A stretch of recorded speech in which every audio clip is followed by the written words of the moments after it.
დავიწყებთ ჩვენ წაბლებით. Ყველა ბავშვს სჭირდება 2 წაბლი და თუ გინდათ ჯერ დავიწყოთ მხოლოდ ხელების მოძრაობით. Დაახოვოთ მშობლებს, საუბრობთ უნდა უთხრათ რამდენიმე დღით ადრე და მე კიდე წინასწარ შეახსენოთ, რომ ყველა ბავშვს სჭირდება 2 წაბლი. იქნება და ბაღშიც სამზარეულოს კონდეს და გათხოვოთ, ხო, გავაძილის მერე ისევ დაუბრუნებთ. მოკლედ 2 წაბლი უჭირავს ყველა ბავშვს ხელში და ვამბობთ პატარა ლექსს. და ხელების ტრიალი, მოდი ჯერ გავაკეთოთ მხოლოდ ხელები.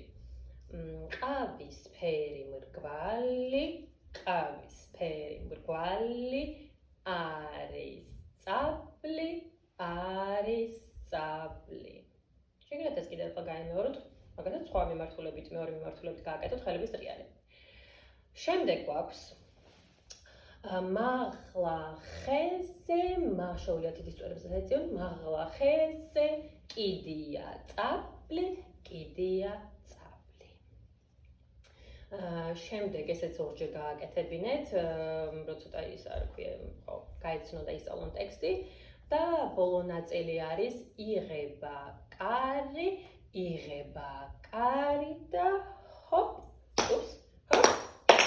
გადმოხტა წაბლი.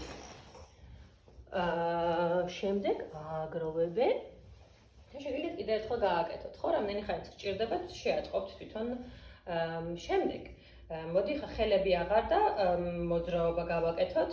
წრე იკვრება, თუ პატარები არიან, უჭირთ ესე ვთქვათ წრის გაკეთება. შეგიძლიათ ასევე ბალიშებით ან თოკით გაუკეთოთ წრე, რომ ამ თოქს გაყვნენ. ჩვენ ახლა ვამცადინებთ გვერდით ნაბიჯს, რომ ესე ვთქვათ გვერდით იარონ და წრე მაინც არ დაიშალოს. მოდი ჯერ გავაკეთებინოთ ეს სივრცეში გადაადგილება ხელების გარეშე.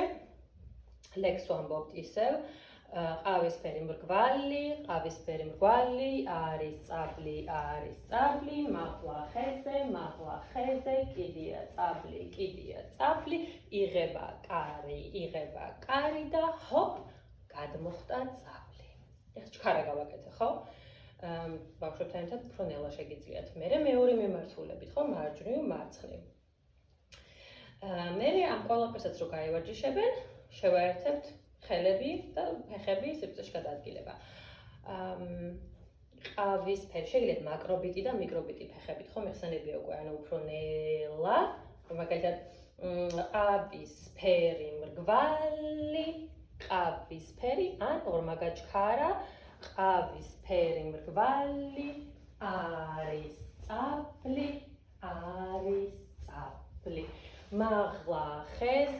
მაღლა ხეზე, კიდია წაბლი, იღება კარის დროს თუ გინდა გაჩერდნენ, ხო? იღება კარი და ჰოპ, გადმოხტა წაბლი. ეს პირველ გაკვეთილზე ჩემი აზრით სრულიად საკმარისი არის. როდესაც მეორეჯერ შეიტანთ ამას, მაგალითად ორჯერ გაიმეორებთ ისევ ამას, შეგიძლიათ წაბლების აგროვების დროს გავუკეთოთ ესე ვთქვათ აკომპანირება. და როდესაც აგროვებენ, მაგალითად რამე ესეზე არ აქვს მნიშვნელობა რაზე დავუკრავთ, ხო? უბრალოდ სანამ აგროვებენ უკეთებთ აკომპანირებას და როგორც კი შემიძლია ბოლო წაბლი აიღეს, ჩერდებით, ვდებთ და იწყება თავიდან. ხო, რაღაცა ჩარჩოს ფორმას აძლევს ბავშვების ასევე იციან სანამ ინსტრუმენტი უკრავს, ყველა აგროვებს წაბლებს. და რაღაც ეს უადვილებთ ესე ვთქვათ გადასვლებს, ხო, აქტივობებს შორის. შემდეგ შეგიძლიათ ეს ინსტრუმენტის აკომპანირების დავალება სხვა ბავშვს გადააბაროთ, ვისაც უნდათ, ან ორ ბავშვს ერთად. და ასე შემდეგ ყოველ ჯერზე სხვამ გააკეთოს, ხო? ამ შემთხვევაში ძალიან ყველაფერს უნდა დააკვირდნენ, როდის მორჩება აგროვება და შეწყვეტონ დაკვრა. ასევე შეგიძლიათ, ეს რა თქმა უნდა უფრო დიდი, ასე ვთქვათ, 5 წლის ბავშვებთან ძალიან კარგად იფუნქციონირებს. ბავშვები ჰოპ და გადმოხტა წაბლების აგროვებაზე იყოს 2 ბავშვი პასუხისმგებელი. ანუ სხვა არავინ არ აიღოს, ანუ თამანად ყველა თავის წაბლს იღებდა. ამ ორმა ბავშვმა აგროვოს, მაგალითად შეუძლიათ ესეთ რამში ან რაღაცას ჩაყარა და მე ყველას დაურიგონ 2 წაბლი ისე. და ესეც რა თქმა უნდა მონაცვლეობით, ხო? და ანუ შეგვიძლია რაღაცა ჯგუფი ესე დაყო, ჯგუფი რომელიც ლექს ამბობს, ორი რომელიც აგროვებაზეა პასუხისმგებელი და ორი მაგალითად რომელიც ინსტრუმენტს უკრავს. და რა თქმა უნდა ეს როლები მუდმივად უნდა შეიცვალოს. და მოკლედ ჩემი აზრით ამით ძალიან იხალისებენ. შემდეგ კიდე ერთი და საბოლოოდ შეგვიძლია უთხრათ, რომ მაგრამ ბოლოს მაგალითად მე ხარ რაღაცას დიდი დრამი მიდევს, ხო? და შუაში და ყველას ჩავაყრევინებდი წაფს შიგნით და დასრულდა ესე ჩვენი თამაში. თუმცა თამაშის დასრულებამდე მე კიდე ერთ რაღაცას გავაკეთებინებდი. ეს მაგალითად ესე ვაკაკუნო წაბლი და ვეტყვი, რომ ჯერ რასაც ვიტყვი მე, გაიმეორე შენ. და მაგალითად ზუსტად დაახლოებით იმ რიტმში მინდა რა რიტმშიც ლექსი იყო. ჩვენ ლექსი იყო ხო ყავისფერი მრგვალი, პარადა და და და და და და და და და წაბლი, ხო? და დაახლოებით რაღაცა ისეთ იგეთი ბა ბა ბა ბა ბა ბა ბა ბა ბა ბა ბა ბავშვები, ხო? ბა ბა ბა ბა ბა ბა ბა ბა ბა ბა ბა ბა ბა ბა ბა ბა ba ba ba ba ba ba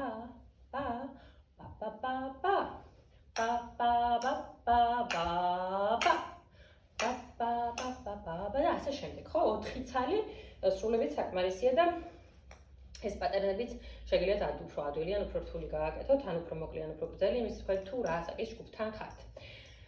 დიდები საკმაოდ რთულ 5 წლის ბავშვებს, როდესაც ამას მუდმივად აკეთებთ და მუდმივად ავარჯიშებთ, საკმაოდ რთული პატერნების გამეორება შეუძლიათ, ამიტომ ესე თქვათ არ მოგერიდოთ, ესე თქვათ, ცოტა ესეთი კომპლექსური პატერნები გააკეთოთ. პატარებთან თუნდაც ვერ გაიმეორონ, გირჩევდით რომ 2 წლის ბავშვებთანაც კი დაიწყოთ ეს. შეიძლება ვერ გაიმეორო, მაგრამ იქნებ ხელებით აყვნენ, მაგრამ რაც უფრო ესე თქვათ ადრე დავიწყებთ და რაც უფრო ბევრჯერ გავაკეთებთ, მე ნელ-ნელა შეიძლება ეს იყოს, არ ვიცი, ხა შეიძლება 10 გაკვეთილის მერე იყოს, მაგრამ მიხვდებით რომ ნელ-ნელა ისწავლიან აი პირის აყოლებას და ეცდებიან რომ გაიმეორონ. მოკლედ, სულ ეს